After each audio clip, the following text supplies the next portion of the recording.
Okay, let's go in and let's create a rubric and then attach it to an assignment.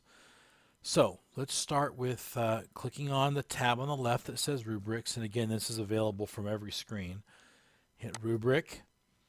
I have no rubric, so we're going to click add a rubric. I have no rubric, so we're going to click add a rubric, and we're going to call this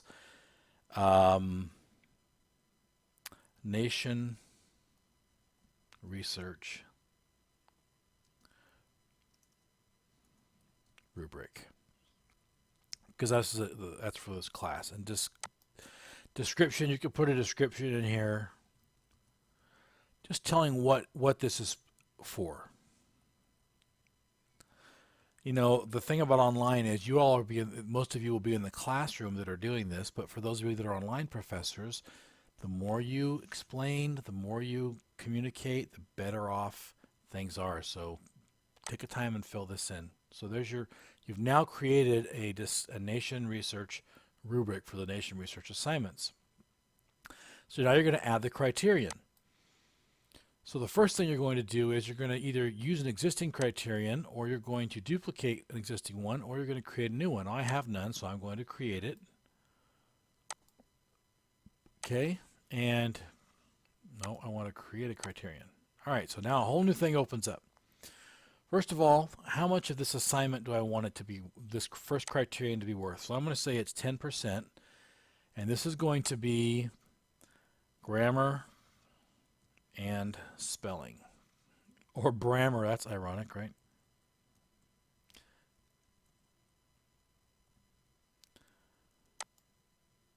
Spell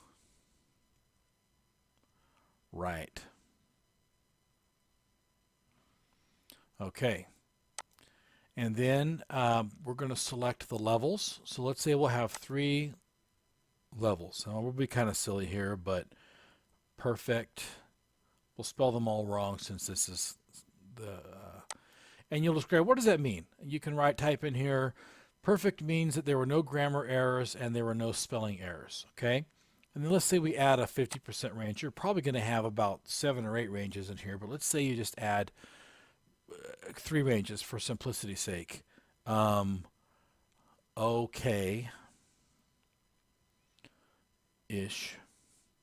right? And you're going to describe it here. Well, there's some grammar errors and there's some spelling errors, but not very many, so you get half credit. And then, of course, I've actually suggested this to some of my students. Have you heard of Grammarly? That's your lowest level. So they're going to get 0%, 0 points, and you're going to write a description of what that means. You missed so much spelling and so much, so your grammar was so bad that you get 0 points for that. All right, so we save that. There's our first section. Now it tells you you've only used 10%. You've got to use more. So we're going to make this real simple. We're only going to use 3 criterion for our rubric that we're creating here. Again, we're going to use a new criterion. We're going to call this one achieved assignment goal. You're going to explain that here. Level 1, we'll say yes. We're going to explain, what does that mean? Yeah, level 1 means yes, met all assignment goals, described the nation that we were researching. Level 2 means somewhat. Level 3 means fail, or did not, or whatever, failed to comply, or failed to complete. And we'll say that that's 70% of the total score. Did you get the work done? Okay, and then our last section, we still have 20% left. So our last one is going to be, we're going to add one more criterion, and our last one's going to be overall content.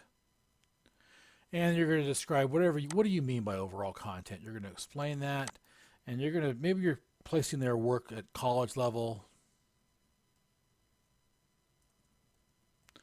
high school level, You would never do this, but this is all hypothetical. And elementary level. And you explain what each one of those means. And then this is the percentage of the points that they get for that, right? So the weight is 20%. Save. So now you have your full criteria for your rubric. But you have to publish it. And this is not typical for, I think it's an oversight in Populi. Normally their stuff's more obvious, but this is not. So you have to go published, yes, save. Again, published, yes, save. Okay, now it's published. So I can go back out and I can see I have a rubric called the Nation Research Rubric. Now the effect of that is this. Let's say I go into my assignments and I go into this Nation Research assignment and I want to edit it. If you look down here, it says rubric. There's none assigned. But when I go to edit, now I'll have the option to add a rubric. I didn't have that before because I actually have a rubric now. So I can click here. I can click National Research Rubric, save, and then it's now attached to the assignment. So when the student submits the assignment and I go to grade it, I'll have the option of using the rubric to break down the scores on that. Okay, does that make sense? I hope. And you can add as many rubrics as you want. I have not been a big rubric guy to date, but I am going to add them in. I think they'll make editing a lot easier, and they'll make it easier for me to oh, I don't want to duplicate this rubric. I want to delete it. We'll figure that out later. Anyway, it'll make it a lot easier for me to do my classes and to make them the grading more consistent from student to student. Okay, thanks a lot.